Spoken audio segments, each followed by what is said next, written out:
On March 31st, 1854, a baby girl was born to Bridget and Peter Kelly of Boston, Massachusetts. This innocent baby would later become infamously known as serial killer Jane Toppan. Jane would be arrested on October 23, 1901 for the murder of Minnie Gibbs and suspected of several other deaths. Little did the people around her know that the monster they suspected her to be was so much worse than their imaginations could fathom. So let's go back to the beginning and discover who the nurse obsessed with death really was.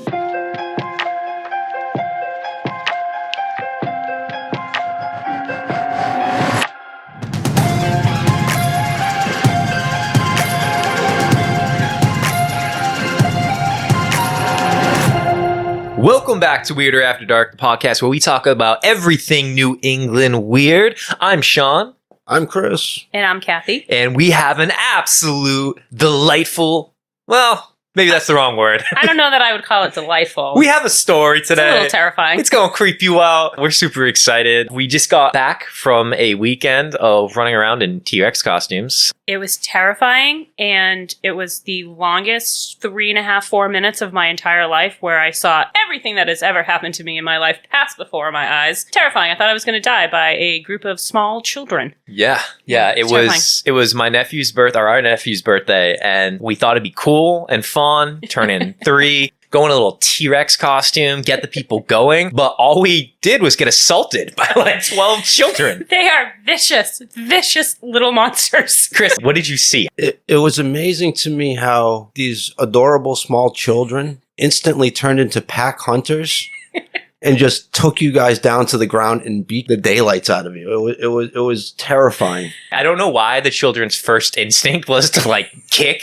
us, to punch us, to pull our dino tails. But I had kids pulling my dino tail and my dino head in opposite directions, like trying to rip me apart. It was terrifying. Within 3 minutes, I was on the ground and children were jumping on top of me. And I just remember yelling, "This is why dinosaurs are extinct." And like, it was, oh man. There is a photo of that actually, and it's just as funny to see. Yeah, we can drop that on the Instagram. But, that goes on the website.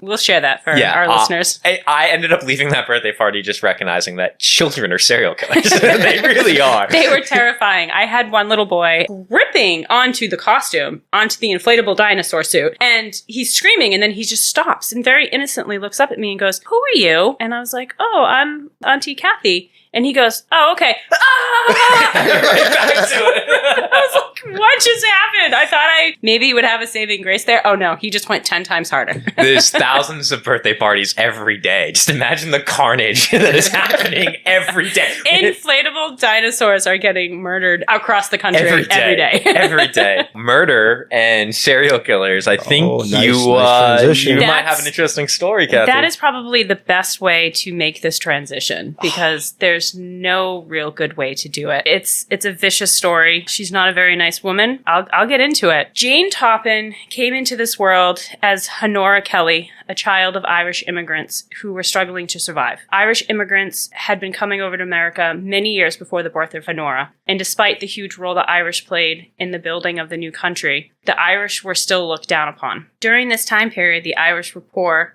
uneducated, and lacked skills to support their families. Between 1845 and 1852, Boston had a huge surge of over 100,000 immigrants fleeing Ireland due to the Great Hunger. Ireland witnessed over 1 million of their citizens suffer and die from starvation and diseases, and many of them that were able to flee their homeland sailed to America. Once in America, they had to deal with low-quality living standards, prejudice due to their religious beliefs, and they were shunned by other cultural groups. They lived in unsanitary housing. Often strangers were living in dwellings where numbers could sometimes be up to 100 people in one structure. They had one sink and one toilet. And of course, this led to diseases running rampant and a number of other major health issues, physically, mentally, and emotionally for these people. Overall, life was in general hard if you were Irish in America. Now, this is all mentioned so you have an idea of what the world was like when little baby Honora was born into a family who already had 2 small children, Nellie and Delia. There's not much about Jane's mom, Bridget Kelly, except that she died at a young age from tuberculosis when Jane was a year old. Now, Peter Kelly, her dad, worked as a tailor, and what is known about him is very little and is not great. He was supposedly known as Kelly the Crack, because he was so erratic and not mentally stable. He was an abusive alcoholic who was extremely cruel to Honora. Years after Bridget died, there were rumors that circulated that he attempted to stitch his eyelid shut. So yeah, there isn't any proof of this, but the fact that that's the kind of rumors that went around about this man kind of shows why he had the name Kelly the Crack. And it also explains why later in life he was committed to an asylum. Oh. Now, Catherine and Sean, the Irish, problem in the United States, right? You guys are with me on this. I'm mostly Irish. 58%, so yeah. Yeah. These are my people. Yeah, and Boston. That's where our family's from. Yep. So, yeah. Sean the Crack. Sean the Crack. Sean the Crack. When Honora was about 6 or 7, Peter Kelly decided he was done being a father and left the girls at the Boston Female Asylum. There are reports that the girls showed clear signs of neglect and abuse and were immediately accepted into the asylum. The Boston Female Asylum, which was used as an orphanage for girls, was opened between 1800 and 1866. It was created to take in orphan girls, but soon took desolate girls whose families couldn't care for them. The idea was the asylum would care for these children, and I say care with air quotations, until they were about the age of 10, and until then they would teach them how to cook, clean, and tend to a house so that they could be sent to families. The idea was to be adopted, but most times they just became indentured servants until they aged out at 18. Damn. Yeah, it's fucked up. Servants for the orphanage? Like, just like people running around, like, yelling at them? Well, yeah, so it was basically set up where on the outside it was, we take them in, we want to get them into homes where they can be adopted. But the only skills they taught them was to be servants, right? To cook, clean, sew. Okay. And then at 10 years old, they deemed them old enough to be taken in by outside families. Gotcha. Now, for Honora at the time, there's some conflicting stuff, whether she was actually 10 or not. A lot of reports say that she actually never reached the age of 10 before she was sent out to the Toppan family. Jane's older sister, Nellie, didn't go to the same home as the other 2 younger siblings. It's reported that in her 20s, Nellie went and became violently insane and was committed to Medfield Insane Asylum, where she lived out the last of her days. The middle child, Delia, turned to prostitution as a way to make money, and like her father, she suffered from alcoholism, and sadly, it's unknown what actually happened to her. The dad and the sister were both committed to an insane asylum? Reportedly, yeah. All right, Dang. some genetic stuff going on there. Yeah. It's really sad. Going into this, I definitely felt a little bit of sympathy for Jane and her siblings. Damn. But Something tells me it doesn't get better. every time I make a transition into a new part of the story, just know that it only continues to get worse.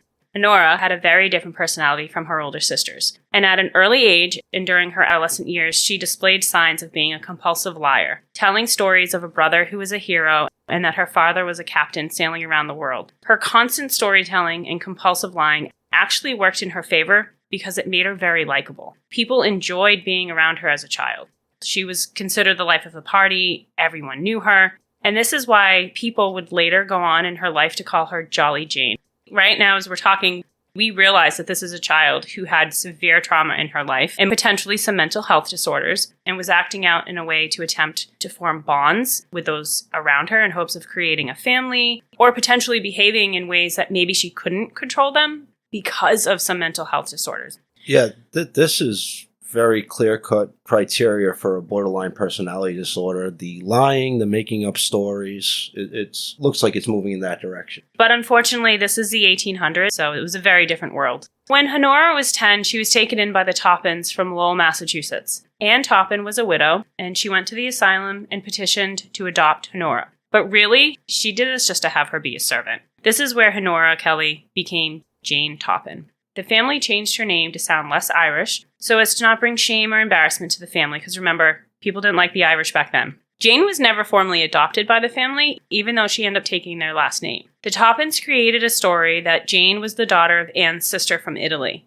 and would force the now Jane to hide her true identity and surround her with people who hated the Irish. Jane would have to take part in conversations where the topic was anti-Irish, all while knowing this is who she was. While out in public, Anne would be kind to Jane, but behind closed doors, Anne was cruel and constantly reminding Jane of her role and place within the home and society. If Jane didn't do the cleaning or chores around the house to Anne's liking, she would make Jane go outside and get a switch, like a little branch, and would whip her with it. I mean, it's so sad, this little girl's upbringing, right? I mean, could you imagine, like, from the time she was born, the abuse and neglect and seeing probably horrific things, to now living in this house where out in public she's treated like she's family, but then she goes behind closed doors and she's abused. Physically and emotionally. And even mentally. When you are out there, like, surrounded by people with, like, this anti-Irish sentiment and having to pretend that's not who she is, but just growing up thinking everyone just hates me for who I am, like, woof, just trauma on trauma. We're getting some layers here. Yeah. What does that do to somebody's psyche? That, you know, who I am is shameful right off the bat. It's not good. So while Jane was living with the Toppan family, she did receive an education. She had a warm house and food. And although the family was not kind and inclusive to Jane, based off of her sister's lives and the way that they ended, we know that alternatives could have been worse. Anne had a daughter, Elizabeth, who, despite the way her mother treated Jane, she did treat Jane nice, and she tried to have some kind of relationship with her and thought of Jane as her sister. It was in her high school years that Jane's storytelling started going from kind of playful lies to telling lies to get people in trouble or get herself out of trouble. Her peers started to not like Jane. However, the adults in her life, even though they were hiding the fact that she was Irish, people knew she was Irish. And because she was Irish, they just let her lying and manipulative personality go because they thought, well, she's Irish. And at the age of 18, the Toppan family released her from her indentured servitude and paid her $50. That's equivalent to $1,160 today. And they had to gift her with 2 outfits, one for Sunday services and one for everyday work. Very kind. So she goes to an orphanage. Yep. She gets quote unquote adopted, but not officially adopted. Not officially adopted, but adopted. But really it's a contract that says until you're X age, you're going to be our servant and you'll get $50 and 2 pairs of clothes. Yes. The fuck? Yeah. I basically own you until you're 18 and then I have to pay $50 and give you 2 outfits. Yeah. And because there's a timeline and it ends at 18 and they pay her, it's indentured servitude. Right, yeah. Because she's actually getting paid and getting something in return for the years of work that she's put in. Yeah, I mean, for the times and given her other options, this was not a horrible outcome for her compared to her sisters. Yeah. Fair. I mean, her sisters lived a much harder, more brutal life. But me knowing what Jane ends up going off to go do, the families of her victims may have wished that she did end up like her sisters. I feel brutal saying it because I know the way the story goes. I know I might be coming across really hard, but it's not good. It does make you wonder a little bit, though, and like I'm sure we can say this about any story that we're going to tell here that has like people who are just traumatized over and over and over again. But like, how could this story be different if instead of being brought into this home, treated as an indentured servant and basically hearing how terrible you are just because you're Irish and you're worthless, like, could this have had a different ending if it truly was like a loving family who truly like cared? Like, could that have course corrected? Yeah, you think about it, and probably I would like to think that human kindness can change the course of someone's life. And in Jane's situation, or her sister's situation, I like to think that, but that's not how Jane's life turned out. Now that Jane's 18, she's got her $50, 2 outfits, thanks Toppans. And even though she was free to go out into the world on her own, she stayed with the family as a servant in the house. Years later, Anne would pass away, and her daughter Elizabeth took over the care of the house. Now, Jane had no warm, fuzzy feelings for Elizabeth, and her taking over the care of the house definitely did not help the relationship, and it only got worse when Elizabeth married O.A. Brigham. When Anne died, Jane, for some reason, believed Elizabeth changed the mother's will so that she inherited everything at the time of the death. And this is why Jane admitted years later, after being arrested, that Elizabeth, and this is a spoiler, was the first of my victims that I actually hated and poisoned with a vindictive purpose. In Jane's mind, she believed the estate was to be left to her, and Elizabeth was living a life that should have been hers.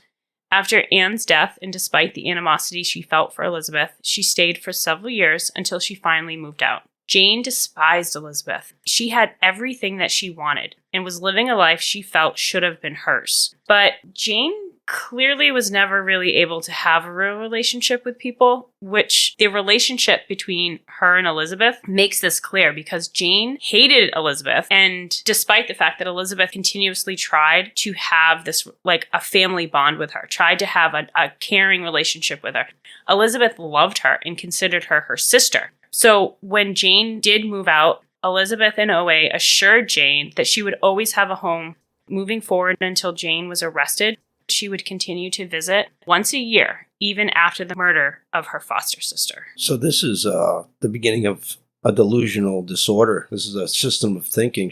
I deserve this. Even though in no uncertain terms, she was not going to inherit any money and she was not going to inherit the house. You have that like mindset there that like, I've been through this terrible things. I deserve good things to happen to me. I was the indentured servant who took care of everything, did all the cleaning, and you did nothing and got to just like pass on by. Like, I earned this. I deserve, like, you can kind of see that mindset, right? I think it goes from a point where I'm not telling lies or making up stories. I start to believe these things as the truth, right? Yeah, and it was really hard for Jane too. In a lot of reports and a lot of things I read, it told the story of Elizabeth, who was Anne's daughter. And so she came from sort of a prestigious family at the time, and her life was very easy. She went to school, she got this really good education. Her mother loved her, cared for her inside the home, not just out in public, and then gets to marry this guy that is everything that Jane wanted to have.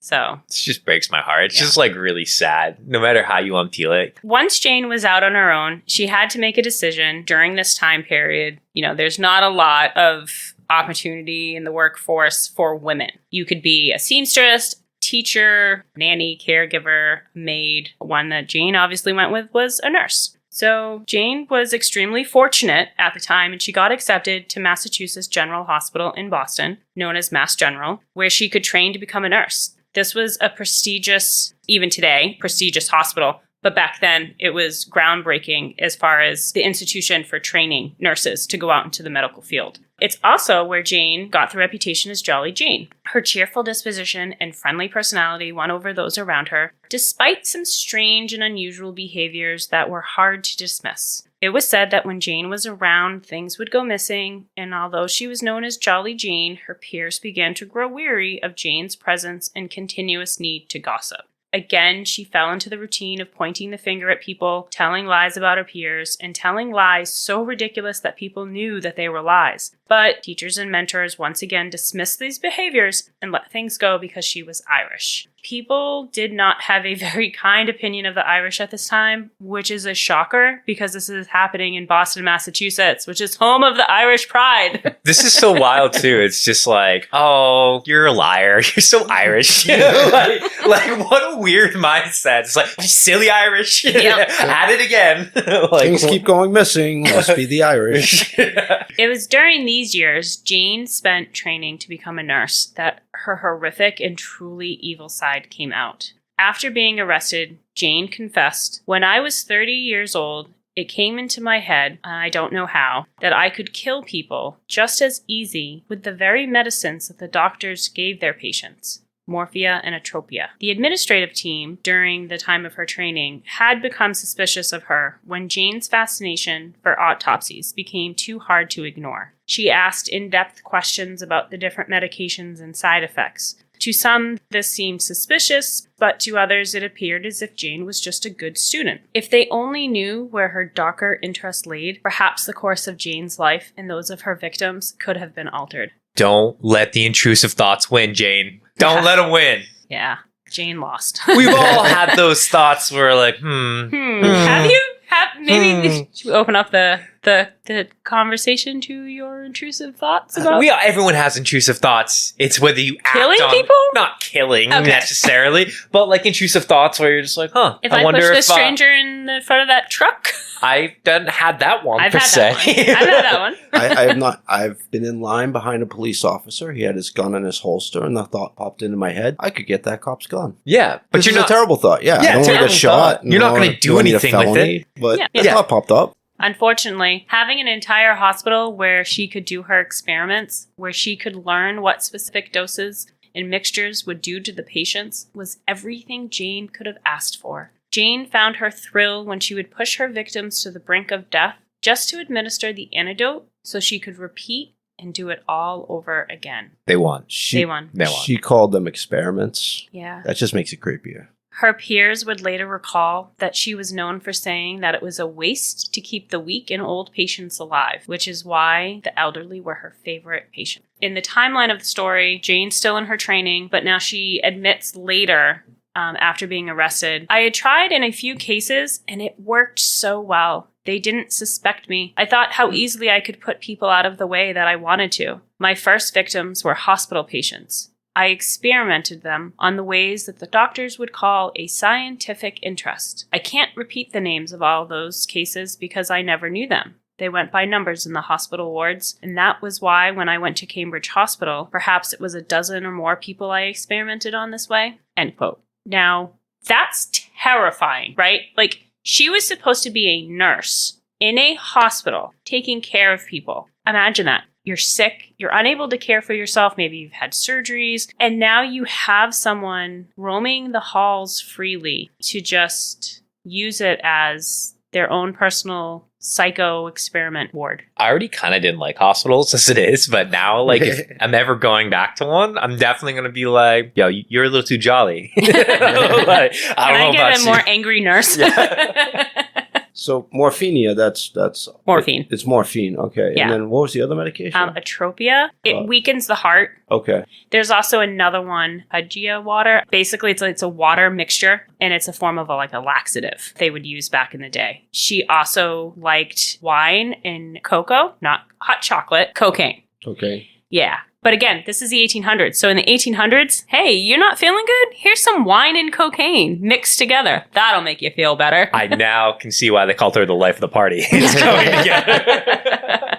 But she was pretty clever in the way she was mixing these medications. I mean, that was what she did. So not to get too far ahead, but that was what she did. She would mix medications together in different dosage and inject them, whether it was through a needle injection, a tablet. There's a case where she actually gave one of her victims an enema. Ugh. It's not good. It wasn't just poisoning them. Like, she physically tortured them. Rumors circulated that Jane developed an opioid addiction. There's no confirmation of this. It was simply based on the reports provided by people who knew her during this period. While Jane was taking part in her training programs, other things were occurring. Money, uniforms, office supplies were reported missing. She was reported as having been misdosing patients. So people would kind of maybe catch it or question it. She was like, oh, it was a mistake. It was just chalked up as it was an accident. She was said to be dismissive of her mistakes and would usually blame others. Although there was speculation and some question, but the hospital couldn't let her go. They couldn't fire her because nothing that they suspected or felt off about was reason to dismiss her. Until one day, after murdering people, she left her ward. So she left the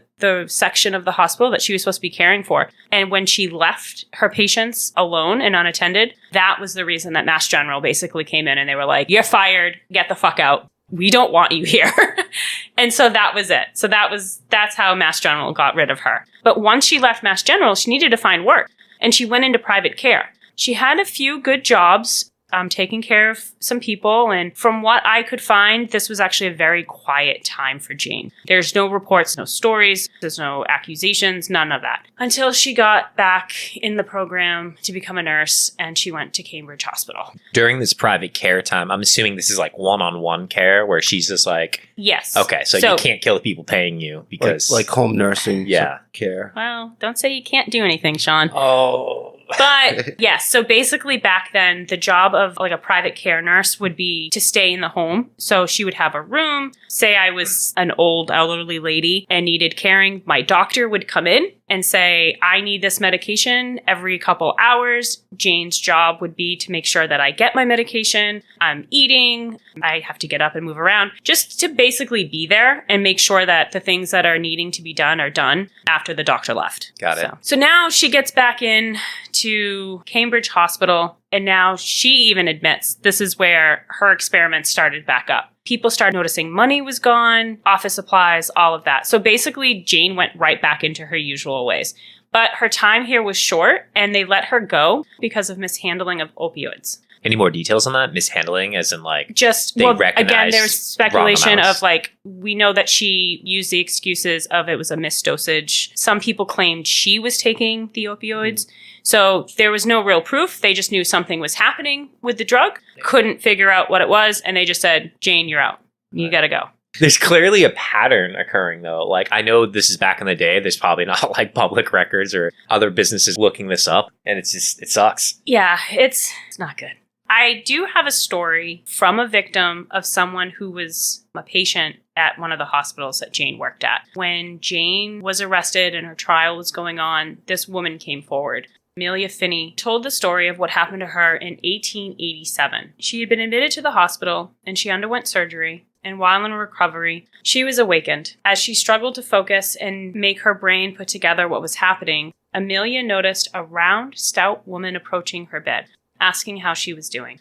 Amelia was in pain and begged the nurse to call her doctors. The mysterious figure reassured Amelia that a doctor wasn't necessary, and within minutes after having been given a drink that the nurse said would make her feel better, she grew tired, her eyelids were heavy, and her head was hard to hold up. Amelia was drifting in and out of consciousness and unable to move. It was then that she felt the pressure of heavy weight on top of her, the warmth on her face, and the unwanted hands that began to grope and caress her. She heard the nurse tell her in her ear it was all right, everything would be okay, as she grinded against her and released sounds of her disturbed pleasure. Amelia felt the weight above her shifting, and as she hoped it was coming to an end, she realized that the person above her was flipping her eyelids inside out, at which point she knew this torture was escalating and only heightening the experience for whoever was above her. Amelia struggled and fought against being forced to take in more of the medication from the glass. And suddenly, as the sounds of footsteps were coming down the hall, it scared away the nurse, and Amelia fell into a deep sleep. In the morning, she questioned what had happened. Did it happen? Was it a dream? Would anyone believe her? Who was the nurse that came into her room? And if she couldn't remember who did it, how did she know who to trust? Amelia decided it was best to keep this to herself, until 14 years later, when the truth was discovered and she knew she escaped being the victim of Jane Toppan. Letting that sink in. I see both of your faces there. Fuck. So she was murdering her and doing an experiment and assaulting her and flipping her eyelids inside and out. That was heavy. I came to the conclusion after reading it, the eyelid thing was because she was checking the dilation of the eyes. She was trying to see what state of consciousness her victim was in. Okay, yeah, making sure she didn't die. Yeah. Jane would later confess that what she enjoyed the most was when a too large of a dose of morphine was administered and the patient would violently shake. It was then that Jane would climb into bed with them and hold them in her arms until the convulsions stopped. What? Yeah. She enjoyed the power she felt that she could make a person sick and they would get so close to death. She could bring them back and then watch the patient as they took their last breath. It's super fucked up, and I'm not condoning this at all. Jane is not an okay person. But think about now how bad we felt for Jane as her being a child and having the abuse happening to her. Her name gets changed. Her whole identity gets changed. She has zero power in her upbringing and in the place that's supposed to be a safe home for her. Zero power. It's abusive. It's horrible. It's awful. In a sick and distorted way, she found a way to gain control. She now has power over things. Right? Like, she is the one in charge. It has come full circle. Yeah. After Jane's firing from the hospital in 1891, Jane officially was sent out of the public hospitals and sent to work in private nursing. Even though she didn't have her nursing license because she was fired from both training programs, the doctors that knew her, some of them actually felt she's really professional. She's kind. She's caring. Because remember, Jane is a master manipulator. She lies. She tells people what they want to hear. So she ends up working for the Dunhams, and she moves in and ends up taking care of them. Jane found while living with them that it was easier to poison them slowly in small random doses over time, so not to stir suspicion. And at the same time, creating a need for her to be there. Since these people are sick, she's the one taking care of them. She's making them feel better, so she can poison them again. Unfortunately, in May of 1895, Jane killed her landlord, Israel Dunham, because he was old, and she said she had no interest in him anymore. 2 years later, she took the life of his wife, Lovery Dunham, in 1897, and she killed her because she said she was old, and Jane had zero patience for elderly. Jane made her last days terrifying, poisoning her with medications that caused severe pain, hallucinations, and seizures. Shortly after the death of the Dunhams, Jane secured a job with the Bettles, who lived down the street. Here, she locked down the job by poisoning the current live-in housekeeper with morphine. Jane arranged it so that the housekeeper began to show signs of being drugged, and she was found, causing them to fire the housekeeper because they thought she was drunk and she was doing drugs. And they then went and praised Jane for her assistance and discretion in this matter, and decided that Jane would be their full-time housekeeper with the added advantage of also being a nurse. So over the next several years, she would then continue to live with this family during the winter and spring months, slowly mixing poison in with their daily foods to ensure, once again, her need to be there. For now, she kept the poison to a minimum, creating a cocktail that would just cause gastrointestinal upset. How many people has she gotten away with? Oh, like just to this point in the story. Oh my God, what a black plague she is. And you got to think, this is Boston, Massachusetts in the late 1800s. You would think people would talk between hospitals and doctors, and the more we get out there. Well, they did, but you have to remember how smart Jane was. What did she do? She mixed different dosage and different medications together. So just because she's using the same type of medication on victim A doesn't mean victim B is having the same dosage and it's having different side effects. At points during the story, there's doctors who are working with patients that she's poisoning while the doctors are there. Yeah. And they're like, we can't figure it out. Yeah. So. And also think too, I know this is all happening in the same vicinity, but it wasn't even until the 80s and 90s that the computer infrastructure was created large enough to catch criminals from 3 towns over.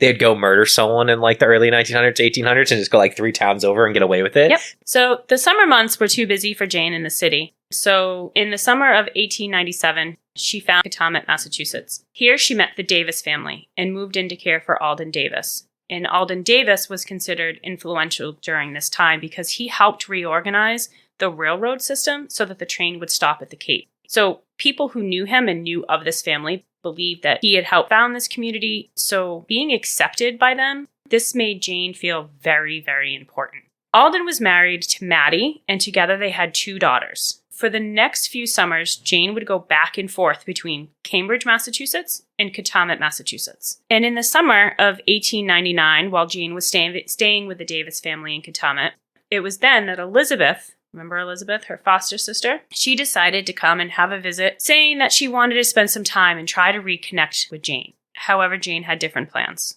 Remember, Jane was very bitter towards Elizabeth. Elizabeth stole her inheritance. She was married to a man and had a life that she thought should have been hers. She just didn't like her, and it's sad. But Elizabeth comes and visits Jane. They have a nice picnic. They talk. They enjoy the beautiful weather. And once Elizabeth gets home, she goes right up to her room saying she's tired. And the next morning, when Elizabeth didn't come down for breakfast, it was said that Jane called for her doctor because her sister had become sick. Jane also called for Elizabeth's husband to come because his wife had become gravely ill. By the time he reached his wife, she was already in a coma and died the next morning. It's reported that, like most of Jane's killings, Elizabeth suffered for a few weeks before Jane finally ended the torture, and the cause of death was noted as a stroke. While O.A. was packing up Elizabeth's belongings, he noticed things missing, but Jane made excuses, and having no reason to doubt her, her lies were believed. Jane was even as bold to tell O.A. that when Elizabeth was dying, she told Jane she wanted her to have a family gold watch and chain. Jane got her thrills from killing and taking small keepsakes,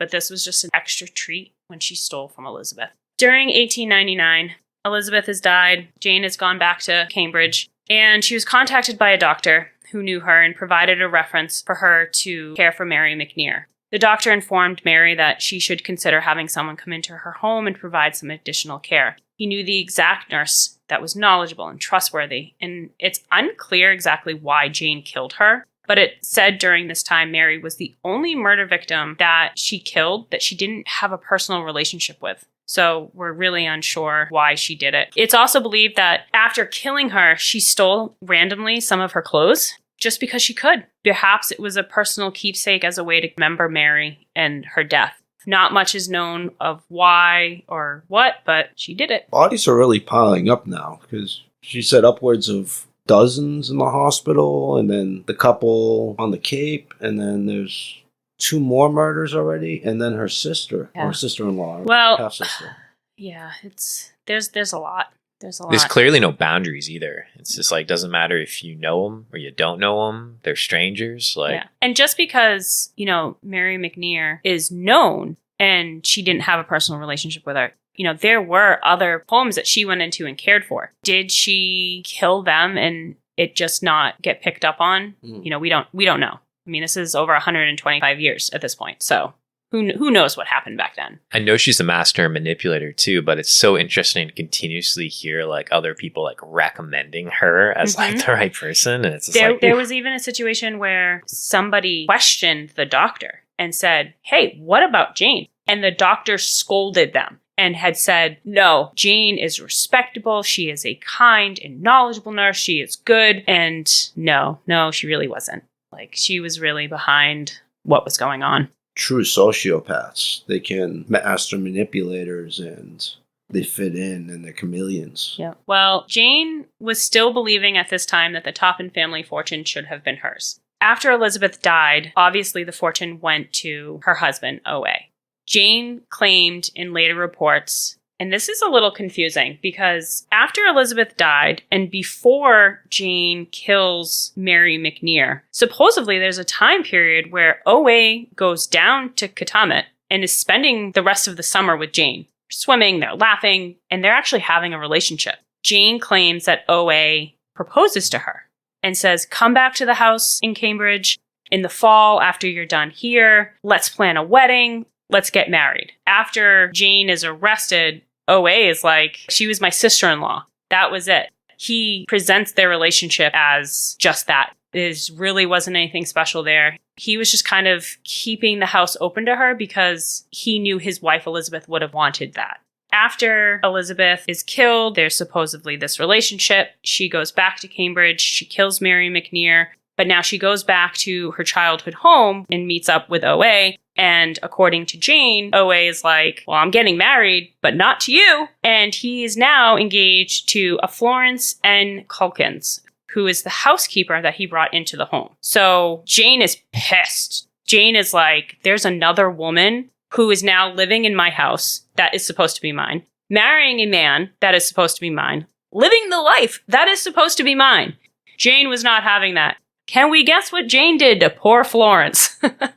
Poor Florence. She got poisoned. Like, Wait. What about O.A.? Oh no, O.A.'s still there. O.A. just now thinks that Florence has gotten sick and and she just dies. He doesn't put two and two together. O.A. is finally confronted with who Jane really is. Okay. So I don't know if I know this later on in the story, but I can see both sides of this. Like, Jane's living in this fantasy world, but I can see why O.A. would lie about hooking up with Jane or being interested in her. I definitely, I mean, who's to say that O.A. wasn't sleeping with Jane after Elizabeth died, telling her all these sweet nothings that he wanted. So she would be pretty upset if she was sleeping with O.A. and then he was like, "Oh no, here's my future wife. Now you just have to deal with it." And back then, she would have. She couldn't go out and say, "I was sleeping with him," because that's not the way that society worked back then. After Jane has killed Florence, Jane met an old friend, Myra Connors, who at the time was a dining matron at the St. John Episcopal Church. Myra had also been a friend of Elizabeth. So they met up to talk and see how they each were doing, having Myra been Elizabeth's friend, and Myra considering Jane Elizabeth's sister. So that goes to show once again, too, how Elizabeth presented her and Jane's relationship to other people, despite the fact that Jane actually really hated her. So they met up, and unfortunately, Jane decided that this was just another person she was envious of, and felt that she could take what was hers if Myra was just out of the way. Jane managed to slip the morphine and atropia into her drink, which caused Myra to become tired and feel ill. Jane, being this caring and tending nurse and friend, decided to care for Myra. But sadly, Myra became another of Jane's victims. Once Myra was deceased, Jane went to the school and spoke to the dean, letting him know that just before Myra had died, she mentioned that she had intentions of going on a vacation and needing to take time off of work, that she was going to go to the school and recommend Jane for her position. Don't do it.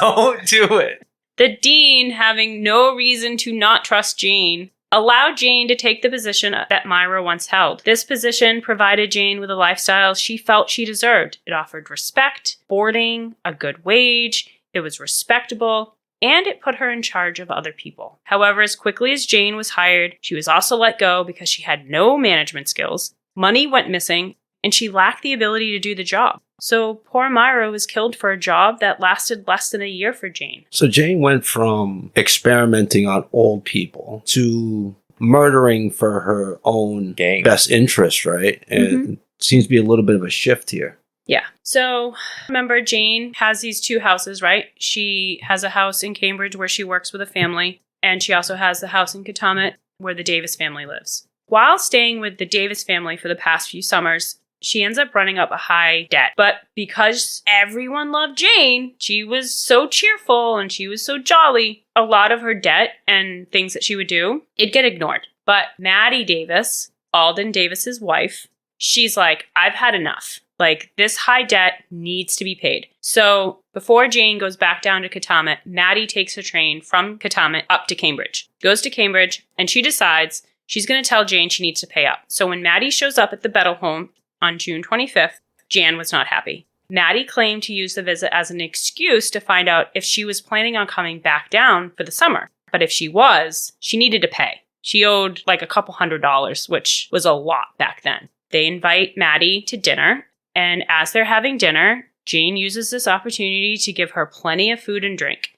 And while discussing the overdue balances, Maddie also shared how she fell on her way to the train down by the Cape. And so when she stood from the table to go to the bank with Jane, she fell.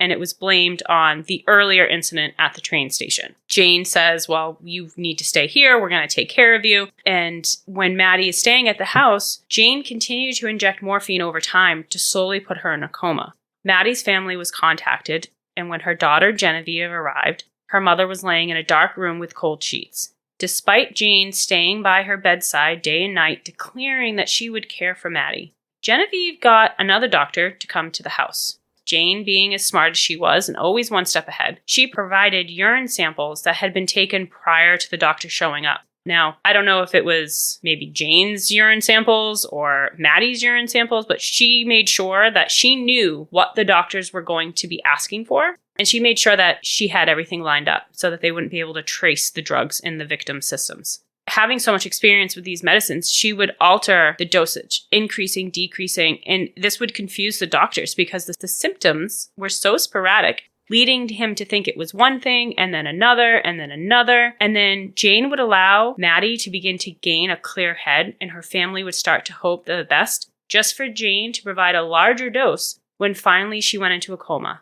Eventually, after a few days, Jane got bored. She stopped Maddie's suffering and injected her with a fatal dose that caused Maddie to pass away on July 4th, 1901. I think she tortured Maddie a little bit more because she actually had the nerve to go into her home in Cambridge and in front of the family she was living with say, you owe me money. I think that she kind of cornered Jane, and Jane was like, really? And I think that that's why maybe Maddie's was as brutal as it was. Yeah, it was kind of almost like, in a way, her house of cards was getting questioned and about to crumble, and then boom, power reversal. Yeah. Nope. Now, Jane, still being considered a dependable, caring, knowledgeable caretaker. I'm so tired of saying those words about Jane over and over again.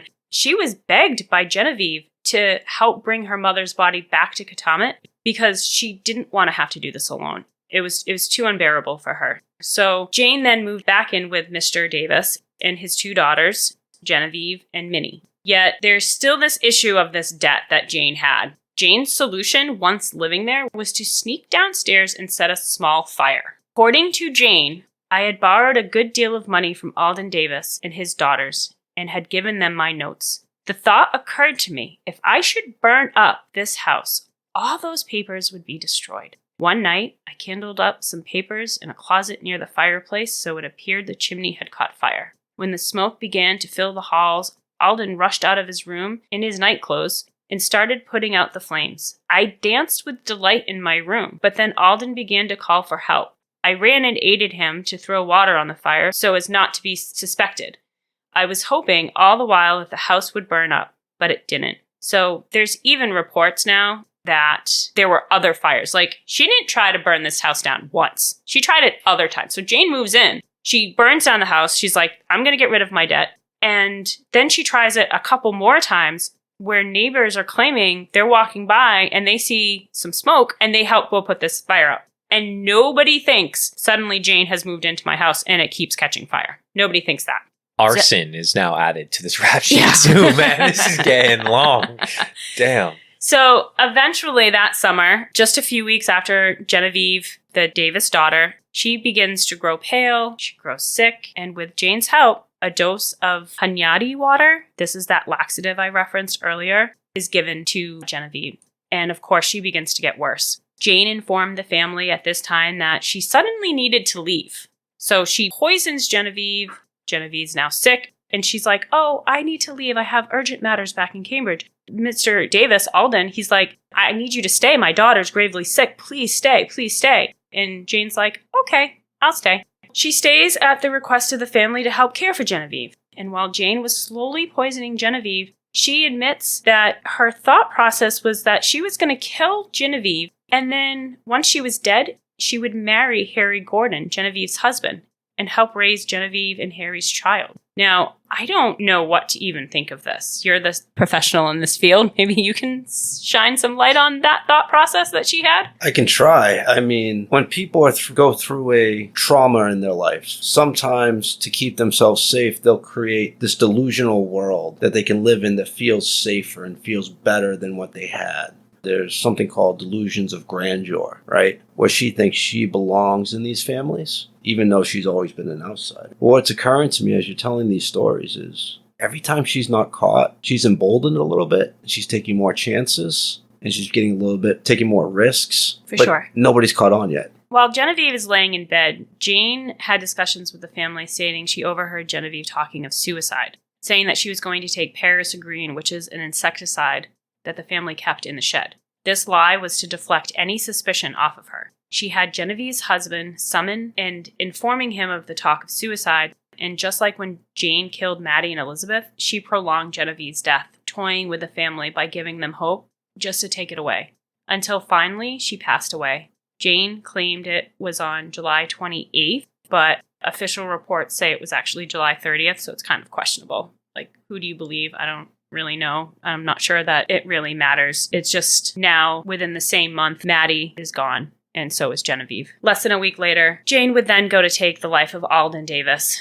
Jane admitted, and I quote, I saw my chance then, for I could say, if anyone suggested that he was poisoned, that he got the drug in Boston and committed suicide out of grief for his wife. Jane claims to have given Alden the medicine as a way to help him feel better, and when he argued with her, telling he didn't need it, she yelled at him and said just to drink it. And since it was easier to just do what she wanted than to fight with her, he did it. And Alden Davis was dead 5 days later on August 5th. And the cause of death was cerebral hemorrhage. So she killed the entire family within a month? Well, there's still one more daughter. Oh. Yeah. But yes. So she's killed. The mother passed away. And then the end of the month, the daughter. And now a week later, she's killed the husband and father. And there's still no red flags. No. It's like, no one's like, weird. The whole family's been exterminated. Strange. I mean, I think that people questioned it. But remember, her outside image that she was given, even at this time, she was cheerful. She was very welcoming. People liked her. She engaged conversation with people as they walked up and down the sidewalk. I'm sharing the murders and the awful side of her, right? But there was this other side that she presented as well on the outside, which is a lot like when she lived with the Toppans, right? Mm-hmm. Like behind closed doors, there were horrific things that were happening. Anne was being very cruel to her. She says that she was beaten as a child. She was psychologically tormented, but on the outside, she was happy. Everything's good. Everything's great. So people liked her. Even if things seemed suspicious, they were like, but that's not the Jane I know. How does that seem right? Today, we're a little bit more skeptical. We don't trust maybe as easy as maybe people did back then. Because for a nurse to be a killer was unheard of. Nobody had heard of that. So nobody would suspect it. The duality of the human experience. Yeah, it's almost like a split personality disorder. Well, the morning of Minnie's father's death, now this is another one of the Davis daughters, her father-in-law, Captain Paul Gibbs, tried to convince Minnie to come back to Chicago with him to her family. But Minnie insisted on staying to handle all the business that needed wrapping up. She's the only member of her family still alive. Minnie, get the hell out. Well, Minnie's like, I'm sure Minnie will be fine. Yeah, Minnie's like, I gotta stay here. They didn't have computers back then. So she's like, I've got to take care of the bank. I've got to take care of the house. I got to take care of things here. Well, Jane said that Minnie was a dear friend to her, but she was the last member of the family, and she had to turn her attention to her.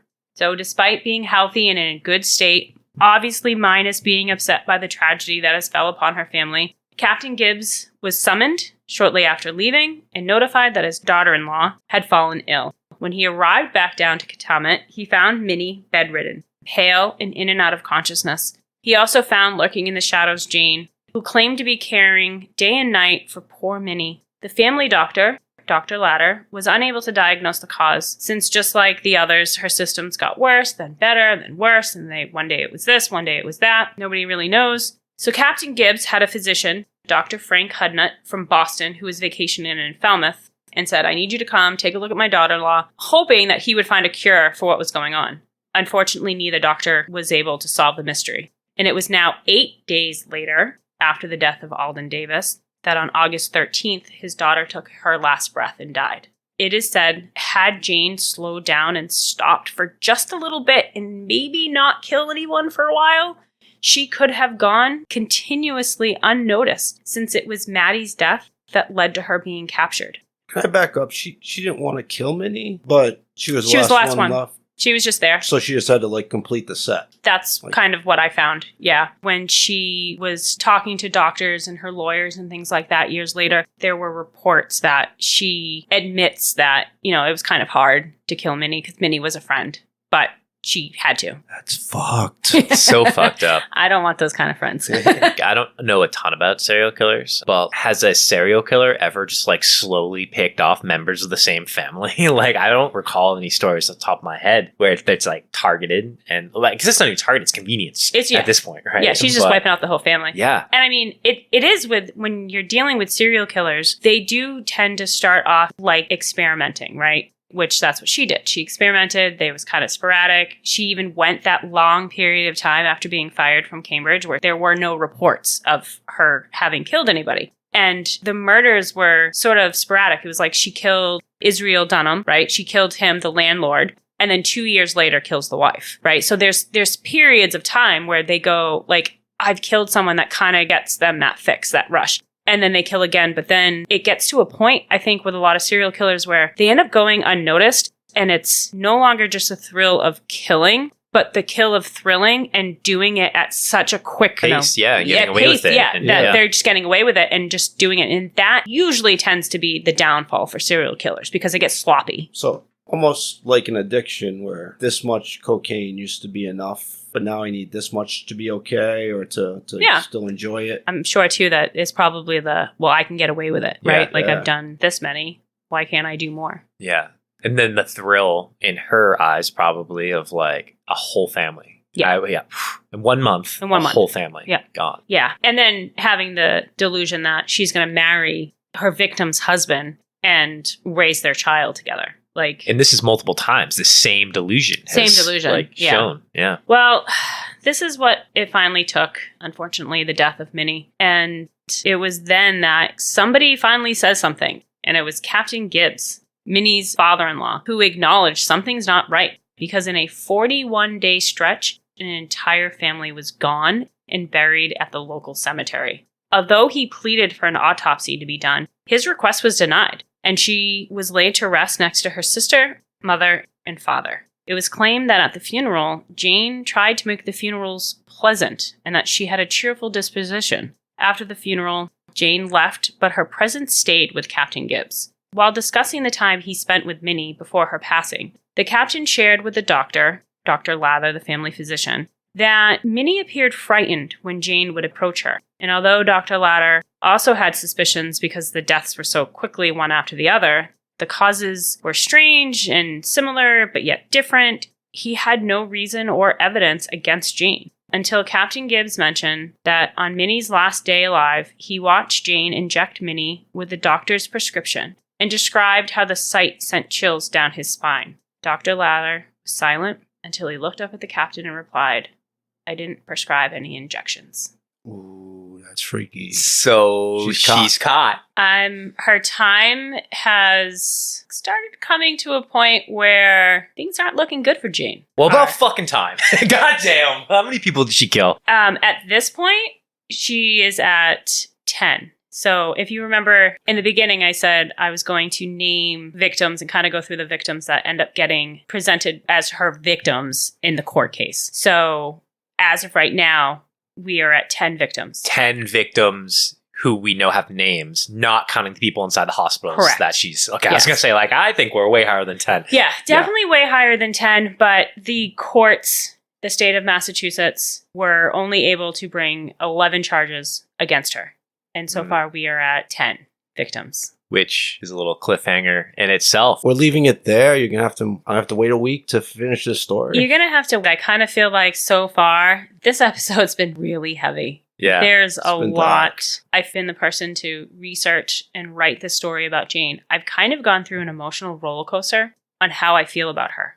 In the beginning, I feel very sad for her. It's awful. And then I'm like, Jane, you're up to some shady shit. And then Jane just goes hardcore evil. Completely unrelated. I will be preparing my own food going forward for a little while. It's just the Irish in me. I feel like you've gotten too close to this character. I definitely had some nights where I would wake up because I was dreaming about Jane and being in a hospital, and it's not okay. It's not. I don't have admitting privileges at the local hospital, but I can at the state psych ward if you need some time. I might need some time recovery. to recover. Yeah. Well, it sounds like Jane's time is about to come to an end. So is ours for this episode. Yeah, I can't wait to see how this one ends. So I'm really looking forward to it. Yeah. So listeners, stay tuned for part 2 of the Jane Toppan story that we'll wrap next time. Let's take a moment to just thank y'all for listening. If you've enjoyed the storytelling here from Kathy today, again, come back, visit part 2, but also share with your friends. You're awesome. We're awesome. Share this awesomeness with the world. Visit us on our Instagram at Weirder After Dark. We'll go ahead. We'll post some resources here as well as some images, pictures that we found here related to this story. We'll keep these episodes coming. We love writing them. We love doing them. Your support is going to go a long ass way. And as always, thank you. And know it always gets a little weirder after dark. Yeah, thank you for sharing this one, Kit. We'll be back next week.